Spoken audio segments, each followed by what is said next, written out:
The atmosphere within the crystalline transport ship was thick with the scent of ozone and the condescending laughter of the Xandarian elite. Princess Kaelin, draped in shimmering bioluminescent silks that mirrored the nebula outside, looked at the man standing by the airlock with visible disdain. Elias wore no powered armor, no pulse rifles, and no glowing energy shields.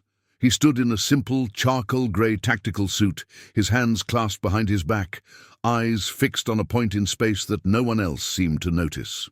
To Kaelin, he was a political tax, a mandatory human presence required by the new coalition treaties, a biological souvenir of a species that had survived more by luck than by strength. "Tell me, Captain," Kaelin began, her voice like glass scraping against silk as she gestured toward Elias with a slender, three-fingered hand. "Does your Federation truly believe that a creature without scales, without talons, and without a drop of noble blood can provide anything more than a decorative meat shield? You look so soft. My father's hounds have more iron in their veins than you do in your entire frame." The court laughed, a rhythmic clicking sound that filled the gilded hall. Elias didn't blink. He didn't even shift his weight. He remained a statue of discipline, his breathing slow and rhythmic, a stark contrast to the frantic ego-driven energy of the Xandarian royals. The procession disembarked onto the jagged obsidian surface of Sector 4, a volatile border world where the wind howled like a dying beast. Kaelin walked with an exaggerated grace, her 12-man royal guard, monsters of muscle and high-tech weaponry, forming a perimeter that pulsed with blue energy. Elias walked 10 paces behind, relegated to the rear like a servant or an afterthought. The princess would turn occasionally, tossing a mocking remark over her shoulder about how the little human must be struggling with the planet's heavy gravity or the thin metallic air. She saw his silence as cowardice, his lack of visible weaponry as a sign of a species that had surrendered its will to fight. The environment was a graveyard of ancient ruins and razor-sharp ridges, the perfect place for a diplomatic stroll or a massacre. Kaelin was busy explaining the superiority of Xandarian bioengineering when the first tremor hit. Not a geological shift, but a synchronized EMP blast that hissed through the air. In an instant, the brilliant blue glow of the Royal Guard's shields flickered and died. The high-frequency hum of their pulse halberds vanished into a dull, useless silence. The princess gasped, her sense of security evaporating as the technological superiority she bragged about was stripped away in a heartbeat. From the black ridges above, 20 shapes detached themselves from the shadows with terrifying speed. These were not common thugs. They were shadow stalkers, elite mercenaries equipped with kinetic blades and cloaking skin that mimicked the obsidian rock. Before the first Xandarian guard could even draw a backup sidearm, a blade of vibrating carbon steel severed his throat. The formation collapsed instantly.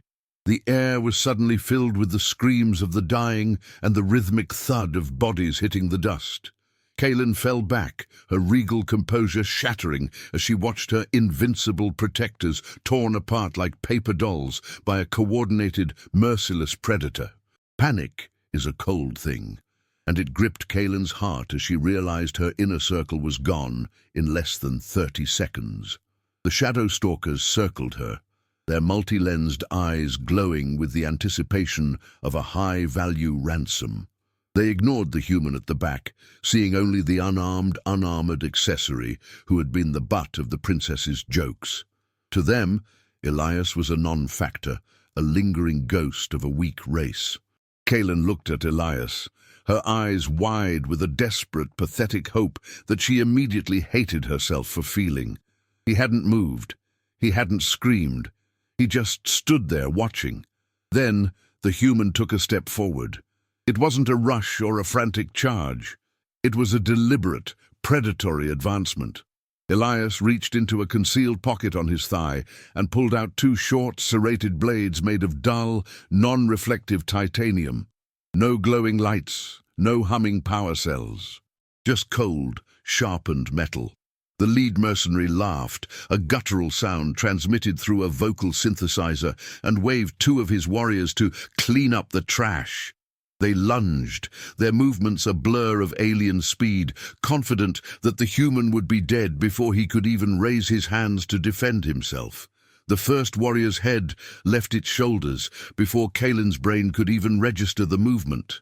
Elias hadn't countered the strike. He had flowed through it, using the mercenary's own momentum to guide his blade through the soft junction of the neck armor. The second warrior swung a heavy mace, but Elias wasn't there.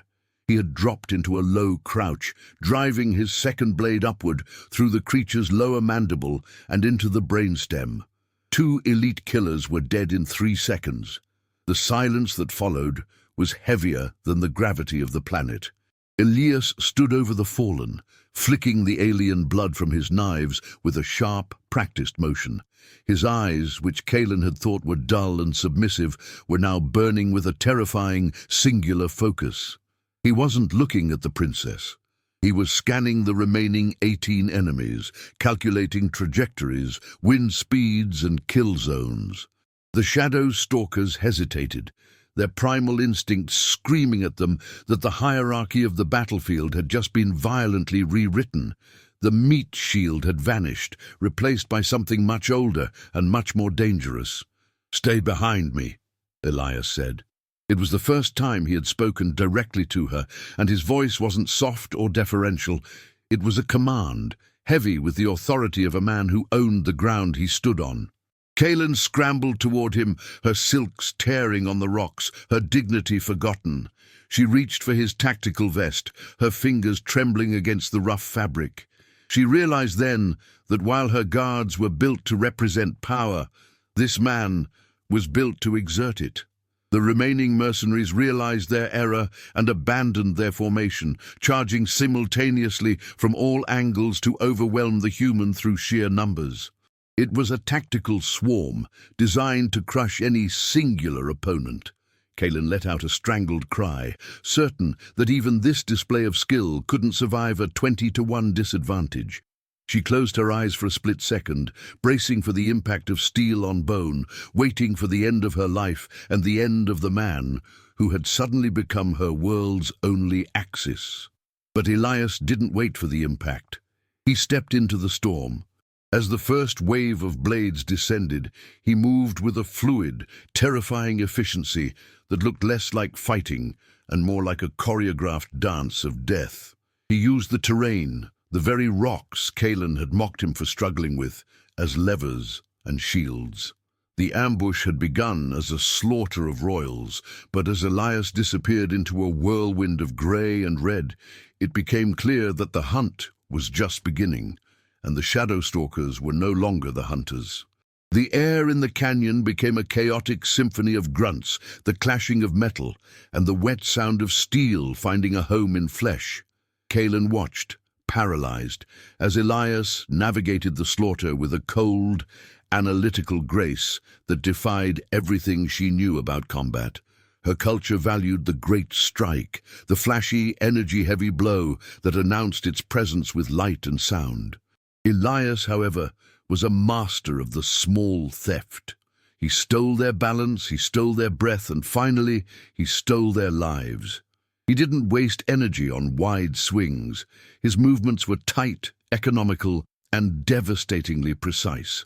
As the fight raged, Kaelin's mind raced back to the insults she had hurled at him during the voyage. She had called him frail, yet he was currently lifting a 200-pound mercenary by the throat and using the body as a human shield against a volley of kinetic darts. She had mocked his lack of weapons, yet he was turning the enemy's own blades against them, catching a falling sword, mid-air, and driving it into the chest of its former owner without breaking stride. Every sneer she had directed at him now felt like a stone in her stomach, heavy and shameful. There was a moment where 3 warriors managed to corner him against a sheer obsidian wall. Kaelin felt her heart stop. One mercenary swung a massive chain blade that could cleave a hover tank in 2. Elias didn't retreat. He moved closer. He entered the dead space inside the weapon's arc, his shoulder slamming into the mercenary's sternum with the force of a battering ram. The sound of ribs snapping was audible even over the howling wind. In that instant, Kaelin saw the true difference between them. Her people fought to prove they were superior, but Elias fought because he had survived a world that tried to kill him every day. The psychological pressure of the battle began to shift. The Shadow Stalkers, once confident and disciplined, were now showing signs of hesitation. They were used to fighting opponents who feared them, who relied on shields that could be broken or tech that could be jammed. They didn't know how to handle a ghost who bled but didn't slow down, a man who took a shallow cut to the arm only to use the blood to blind his next opponent. Elias was a psychological vacuum, sucking the confidence out of the air until only raw, primal terror remained for the mercenaries. Kaelin realized that her entire worldview was crumbling faster than the ruins around them. She had been taught that humans were a diplomatic necessity, a race that had reached its peak and was now slowly fading into the background of a more advanced galaxy. She saw them as soft, because they didn't have the natural armor of the Xandarians or the cybernetic enhancements of the Voltari. But watching Elias, she understood that the lack of natural defenses had forced humans to turn their very minds and bodies into the ultimate weapon. His frailty was actually his greatest strength. It made him fast, adaptable, and invisible. The tension within the group of attackers reached a breaking point. Their leader, a scarred veteran with 4 arms and a cloak of shimmering invisibility tech, stepped forward, barking orders to his remaining men. He saw the way Kaelin looked at Elias, not with the mockery of a master, but with the reverence of the saved. To the mercenary leader, this was the ultimate insult. He discarded his cloaking device, revealing a hulking frame of armored muscle, and challenged Elias directly. The other warriors backed off, forming a circle of death around the 2 combatants. Elias didn't take the bait of an honorable duel. As the leader began a ritualistic war cry, Elias threw a handful of obsidian dust he had gathered from the ground directly into the leader's sensory vents. It was a dirty, desperate move that lacked any sense of noble warrior spirit, and it worked perfectly. As the leader sputtered and clawed at his face, Elias closed the distance. He didn't use a blade this time. He used his hands, targeting the delicate pressure points and nerve clusters that governed the creature's mobility. Kaelin felt a strange internal conflict. Part of her was horrified by the sheer brutality of Elias's methods, the way he didn't seem to care about the glory of the kill, only the result. But another part of her, a part that had been buried under layers of royal indoctrination, was deeply magnetically drawn to it. This was reality. This was the raw, unpolished truth of survival that her golden palace had hidden from her. She saw the sweat on his brow and the dirt under his fingernails, and for the first time in her life she felt a genuine connection to another living being. The internal dilemma deepened as she realized that if Elias died here, she would not only lose her life, but her newly discovered truth. She wanted to help, to scream a warning, to do anything other than be the decorative meat shield she had accused him of being, but she was useless. Her hands, groomed for holding ceremonial scepters, were trembling so hard she couldn't even pick up a discarded rock. The shame was a physical weight, pressing her into the dirt as she watched the man she had bullied fight for her breath. The mercenary leader recovered, his 4 arms flailing in a whirlwind of rage. He caught Elias with a backhand that sent the human skidding across the jagged ground. Kaelin screamed, a raw, guttural sound that she didn't recognize as her own. She saw Elias cough up blood, his charcoal suit torn and stained. For a second, the light in his eyes flickered. The leader loomed over him, raising all 4 blades for a finishing strike that would erase the human from existence. In that moment of extreme pressure, the world seemed to slow down. Kaelin saw Elias's hand reach out, not for a weapon, but for a loose cable hanging from a nearby half-destroyed power pylon. a relic of the EMP blast. He didn't look defeated. He looked like a predator waiting for the trap to spring. The leader roared, bringing the blades down with enough force to shatter the stone beneath them. The impact never came. Elias rolled, his movements a blur of desperate, calculated agility. As he moved, he looped the live power cable around the leader's ankles. The EMP had knocked out the sophisticated electronics, but the raw, unrefined current from the planet's core was still pulsing through the ruins. With a violent jerk, Elias completed the circuit. A blinding flash of white light erupted, and the mercenary leader was transformed into a screaming pillar of electrical discharge. The smell of burning ozone and scorched flesh filled the canyon. The death of their leader was the Quebra, the total rupture of the Shadow Stalker's morale. But for Kalen, the break was internal.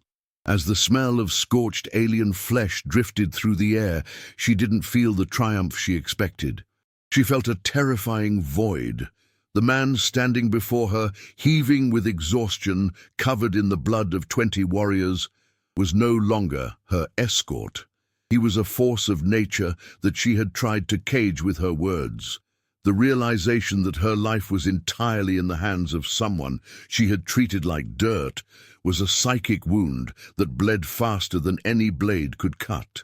Elias didn't celebrate. He didn't look for a thank you. He immediately began scavenging the bodies, his eyes darting around the ridges for any signs of a second wave. He moved with a cold, mechanical focus that was more unsettling than the violence itself. When he finally looked at Kalen, his expression was void of resentment or pride. It was the look of a professional assessing a fragile asset. "Check your boots," he said, his voice raspy. "The blood will make the obsidian slippery. We need to move before their dropship realizes the comms are dead." The Quebra moment intensified as a secondary explosion rocked the canyon, a delayed self-destruct from the mercenaries' equipment. The ground beneath Kalen's feet gave way. She shrieked as she slid toward a jagged crevice that led into the dark, subterranean depths of the planet.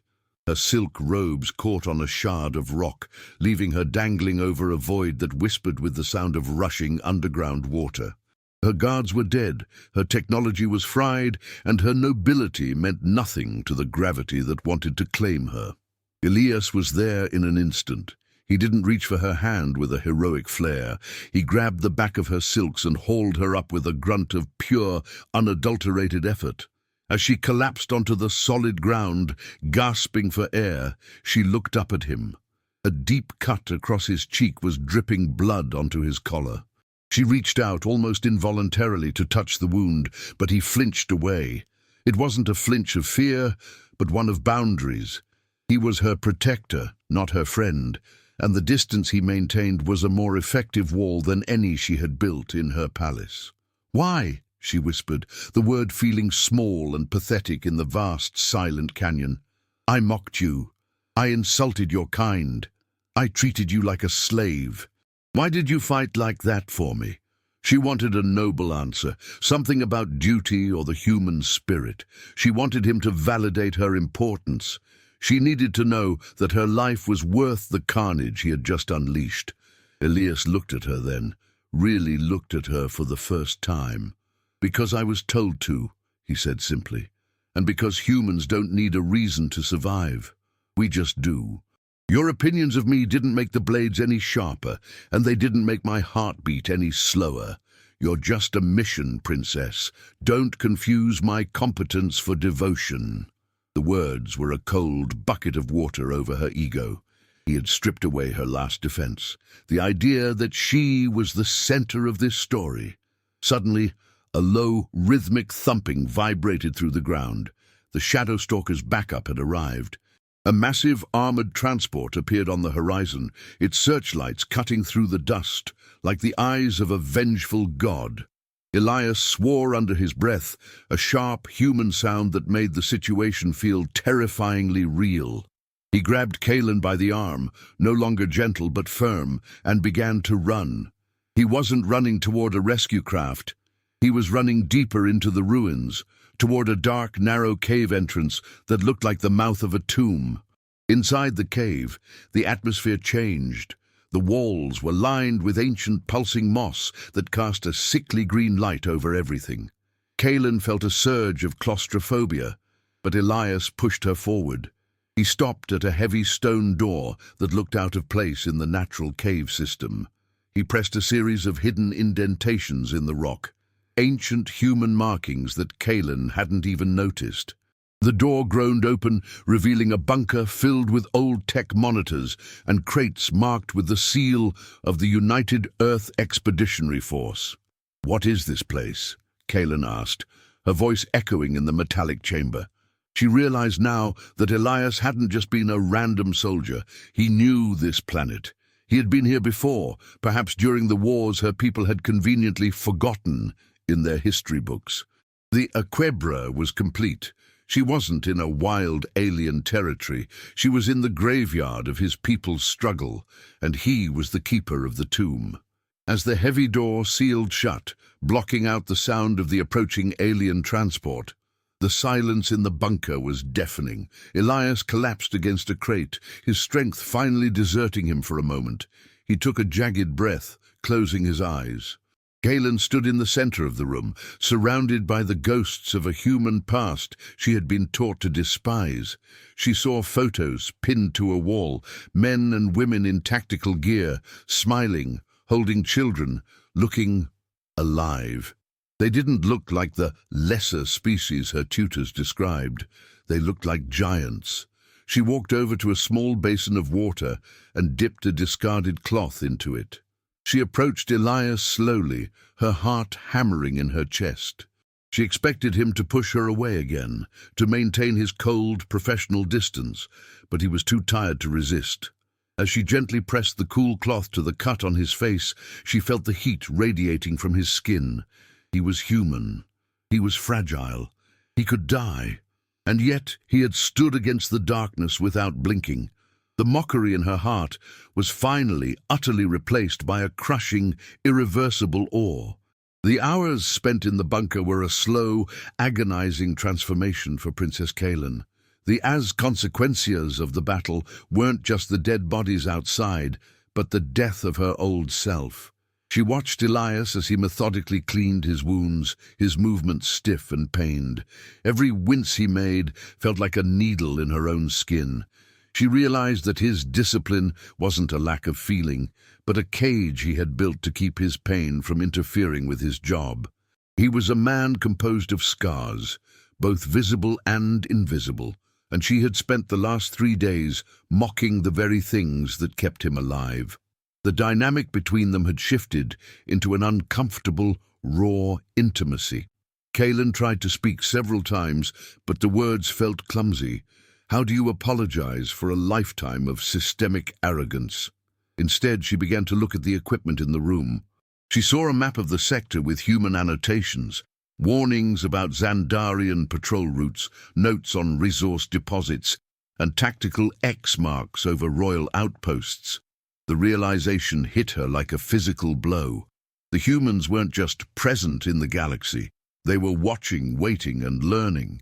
Her people had mistaken human silence for submission, but it was actually reconnaissance. "You knew they would attack," Kaelin said, her voice steady for the first time. Elias paused, a bandage halfway around his ribs. He looked at her, his eyes dark and unreadable. "I knew someone would. When you walk around with a target on your back made of gold and ego, someone eventually pulls the trigger. I just didn't think your guards would be that useless. They fought like they were in a parade, not a war zone." His honesty was brutal, but Kaelin didn't flinch. She knew he was right. The external consequences were also mounting. The Xandarian hegemony would likely blame the humans for the failure of the protection detail, or worse, accuse Elias of being in league with the mercenaries. Kaelin saw the political nightmare unfolding, a war fueled by her father's pride and the humans' refusal to be scapegoats. She looked at Elias and saw a man who would be sacrificed on the altar of diplomacy without a second thought. The injustice of it burned in her throat, a fire she had never felt before. As the night wore on, Elias began to tell her about the warriors he had killed, not to brag, but to explain. "The shadow stalkers are a product of your empire's expansion," he said, his voice low in the green-lit gloom. "You pushed them out of their systems, turned them into scavengers, and then wondered why they became monsters. You see a volatile sector, but I see a neighborhood that got burned down." Kaelin listened, her worldview being dismantled brick by brick. She was seeing the cost of her silk robes and bioluminescent palaces for the first time. The psychological impact on Elias was also showing. The controlled power she had witnessed was taking its toll. He started at every sound, the settling of the ruins, the hum of the old bunker's ventilation. His hands, though steady when holding a knife, shook slightly when he tried to drink water. Kaelin saw the heavy price of his efficiency. He didn't just kill 20 warriors, he took 20 lives, and he carried that weight alone. She reached out and placed her hand over his, a gesture of genuine human comfort. This time, he didn't pull away. The tension broke when the bunker's long-range comms crackled to life. It wasn't a Xandarian rescue fleet, it was a human stealth frigate, the SSV Revenant. The voice on the other end was clipped, professional, and familiar. "Agent Elias, we have your beacon. Status?" Elias looked at Kaelin, a silent question in his eyes. He could leave her here. He could tell his people she was dead and vanish into the stars. No one would ever know. The mockery she had given him would be repaid in full by abandonment. Kaelin held her breath, her life hanging on the decision of a man she had once considered a servant.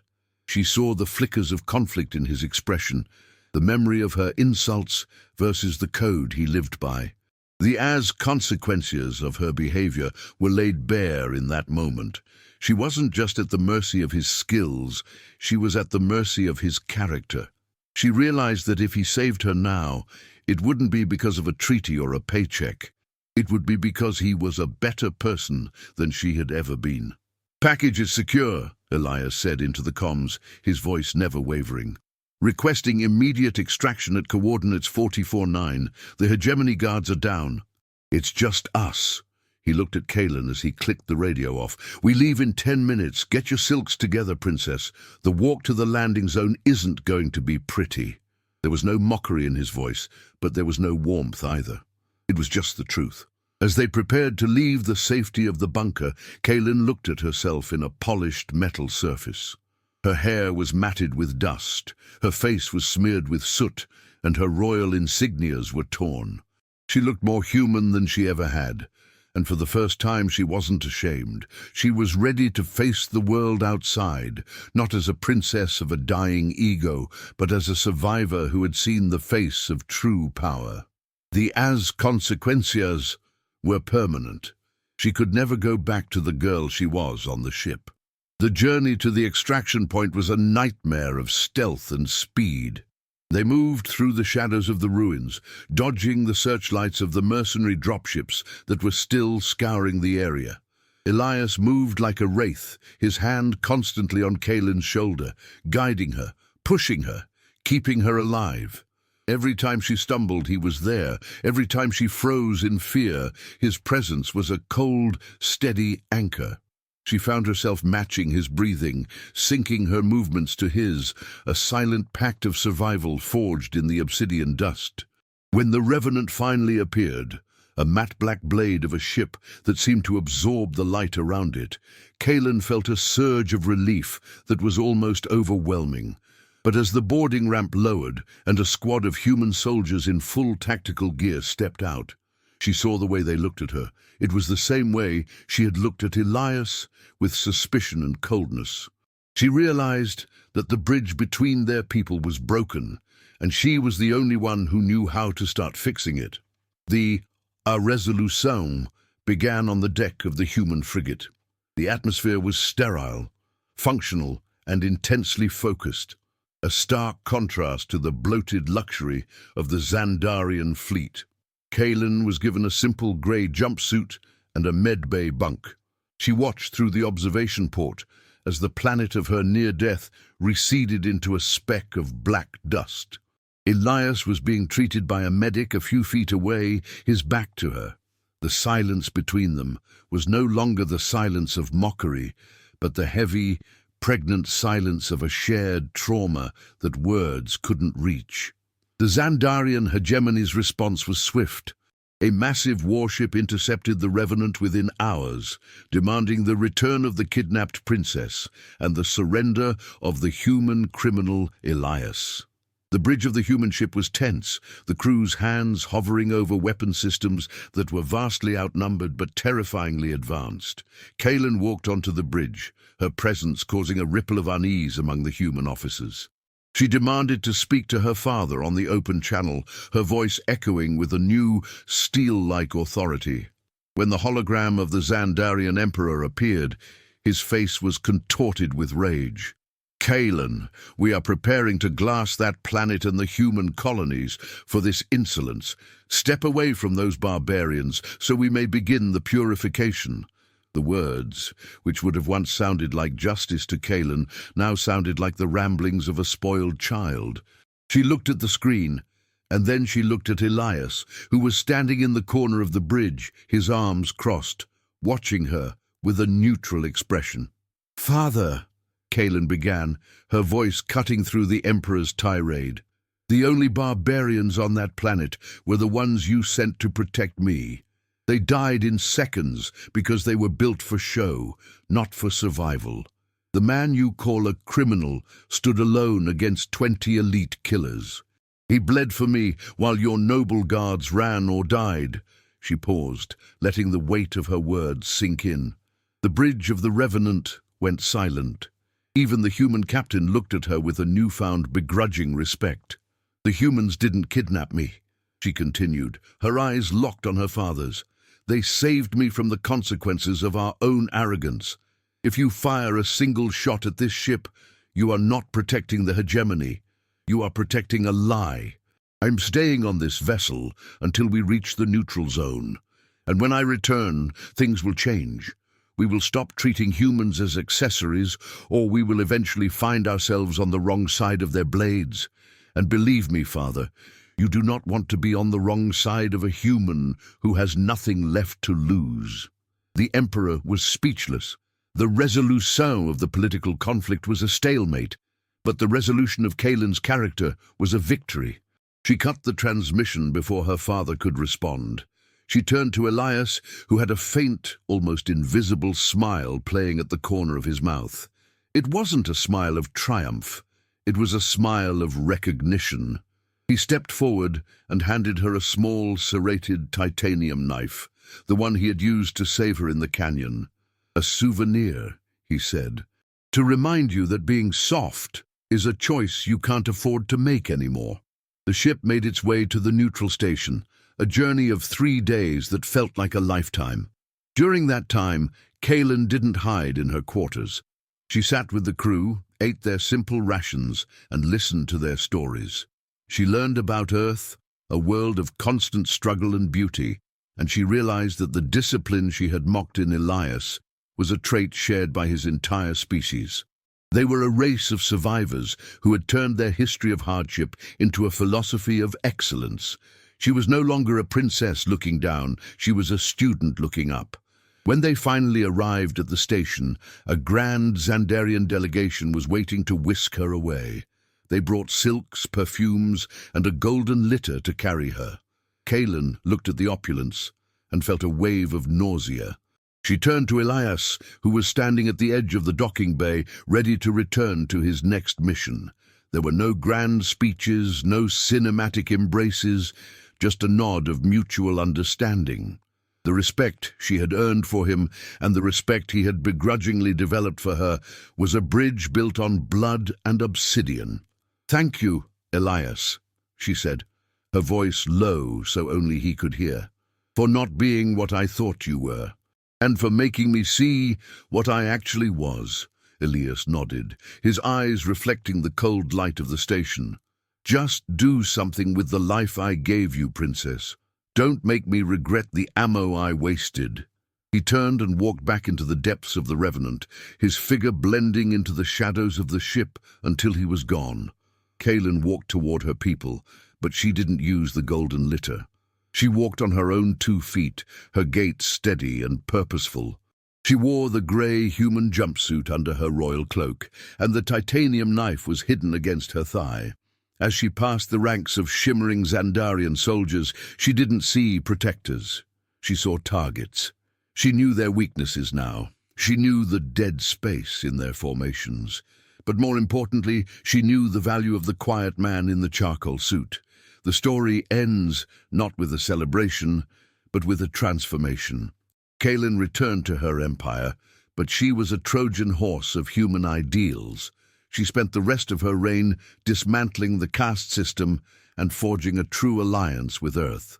She became known as the Iron Princess, a leader who valued efficiency over ego and survival over show. And in her private chambers, on a pedestal made of obsidian, sat a single blood-stained titanium blade, a reminder of the day her mockery turned into survival, and her survival turned into awe. The final frame of the story is Kaelin looking out over her capital city, her hand resting on the hilt of the knife. The arrogance of the Zandarian hegemony was shattered, replaced by a new, humbler reality. Humans were no longer the ceremonial necessity. They were the standard. And as the sun set over the crystalline spires, Kaelin whispered a single word to the wind, a tribute to the man who had shown her the truth: efficiency.